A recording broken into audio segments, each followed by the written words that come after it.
আহলে হাদিস পরিচয় দেওয়াটা একটা বড় জিহাদ। ওই নর্তকীরা এসে বাংলাদেশের বিভিন্ন স্টেডিয়াম কাঁপায়, আপনি সেগুলোর জন্য এয়ারপোর্ট ঘেরাও করতে পারেন না, কিন্তু ডাক্তার জাকির নায়েক যদি বাংলাদেশে আসে আপনি এয়ারপোর্ট ঘেরাও করার ঘোষণা দেন, কেমন মুফতি সাহেব সেটা আমরা জানি। এই ভ্রান্ত হুজুর দিয়ে জাহান্নাম উদ্বোধন করা হবে। এদের তো ওই মাজার ব্যবসা বন্ধ হয়ে যায়, খানকা ব্যবসা বন্ধ হয়ে যায়, পীর ব্যবসা বন্ধ হয়ে যায়। আরে আজকে বলে যাচ্ছি শাহজালাল, শাহপরান, খান জাহান আলী, শাহ মখদুম তো বহুদূরের কথা। স্বয়ং মদিনায় গিয়ে রাসূলের কবরের কাছে যদি আপনি সন্তান চান, সেটাও শিরক আকবার হবে। কনসার্ট বন্ধ করতে পারেন না, আপনি আহলে হাদিসের সম্মেলন বন্ধ করতে আসেন।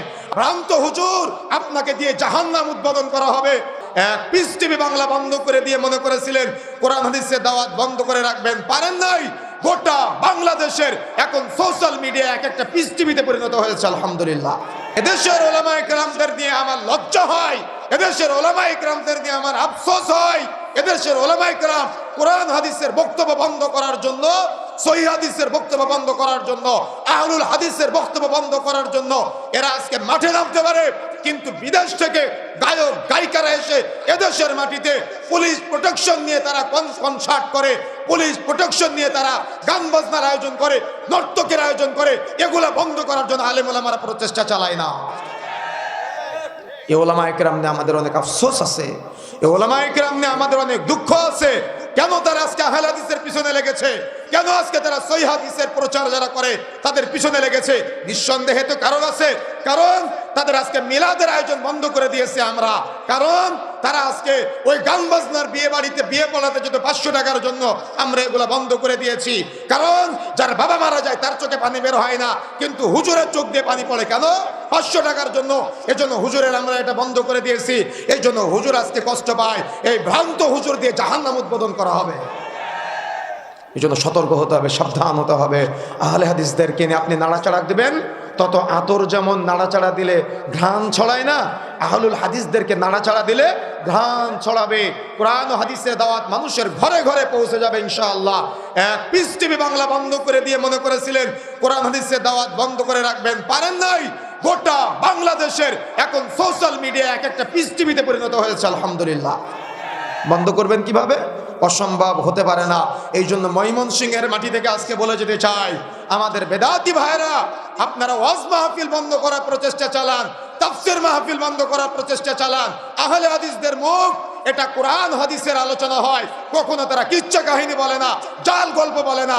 যদি আপনাদের ব্যবসায় ভাটা পড়ে তওবা করে ফিরে আসার চেষ্টা করেন, কিন্তু আহলে হাদিসের মুখ বন্ধ করার প্রচেষ্টা চালাবেন না, কোরআন হাদিসের দাওয়াত বন্ধ করার প্রচেষ্টা চালাবেন না।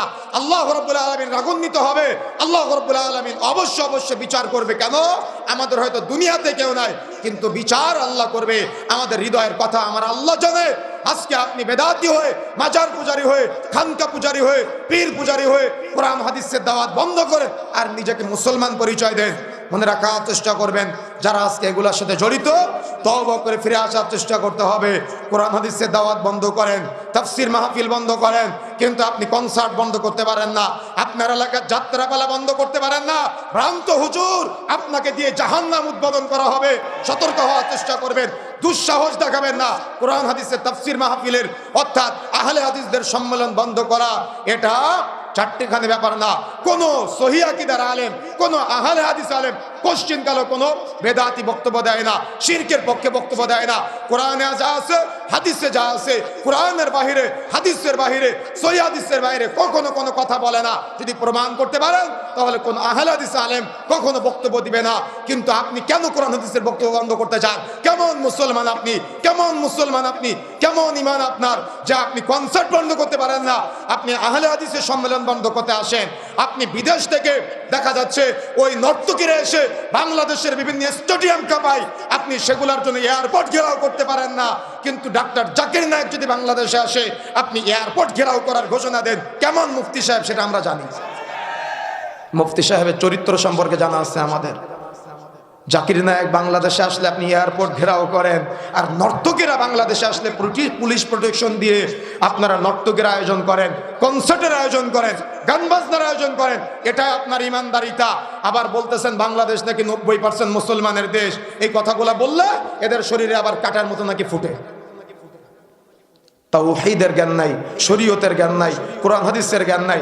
আছে কবর নিয়ে, আছে মাজার নিয়ে, আছে খানকা নিয়ে, আছে পীর নিয়ে, অথচ প্রত্যেকটা পীরের মাজার, প্রত্যেকটা খানকা একটা শিরকের আড্ডাখানা। সব আজকে সুন্নতের বাইরে গিয়ে, তাওহীদের বাইরে গিয়ে শিরকের আড্ডাখানা, বিদআতের আড্ডাখানা প্রতিষ্ঠা করার প্রচেষ্টা চালায়। এদেরকে নিয়ে কথা বললে এদের তো ওই মাজার ব্যবসা বন্ধ হয়ে যায়, খানকা ব্যবসা বন্ধ হয়ে যায়, পীর ব্যবসা বন্ধ হয়ে যায়। আরে আজকে বলে যাচ্ছি শাহজালাল, শাহপরান, খান জাহান আলী, শাহ মখদুম তো বহুদূরের কথা। স্বয়ং মদিনায় গিয়ে রাসূলের কবরের কাছে যদি আপনি সন্তান চান, সেটাও শিরক আকবার হবে। কথা বুঝতে পেরেছেন? এই জন্য আহলে হাদিসদের দাওয়াত বন্ধ করার প্রচেষ্টা চালিয়েন না। আতরের দিব্যায় নাড়া দিলে সুঘ্রাণ ছড়ায়, যারা এই নামটা জানতো না তাদের কাছে নাম পৌঁছে যাবে। এই যুগে আমি তো মনে করি আহলে হাদিস পরিচয় দেওয়াটা একটা বড় জিহাদ। কথা বুঝেন নাই? আপনি তো ব্যক্তির নামে নামকরণ করেন, আমি কোরআন হাদিসের নামে নামকরণ করি, এটা আমার বড় জিহাদ। আমি এটা গর্বের সাথে বলি আমি মুহাম্মাদি। আপনি তো ব্যক্তির নামে নামকরণ করেন, যোগ্যতা আছে কথা বলার আপনার? সতর্ক হতে হবে, সাবধান হতে হবে। যে কথা বলছেন, আল্লাহ বলছেন ফাওয়াইলুল লিল মুসাল্লিন, ফাওয়াইলুল লিল মুসাল্লিন। আর আপনি বলতেছেন ও তো নামাজ পড়ে, সহি পদ্ধতিতে পড়ুক আর ভুল পদ্ধতিতে পড়ুক, নামাজ তো পড়ে। এ কথা বলার কোনো এখতিয়ার আছে আপনার?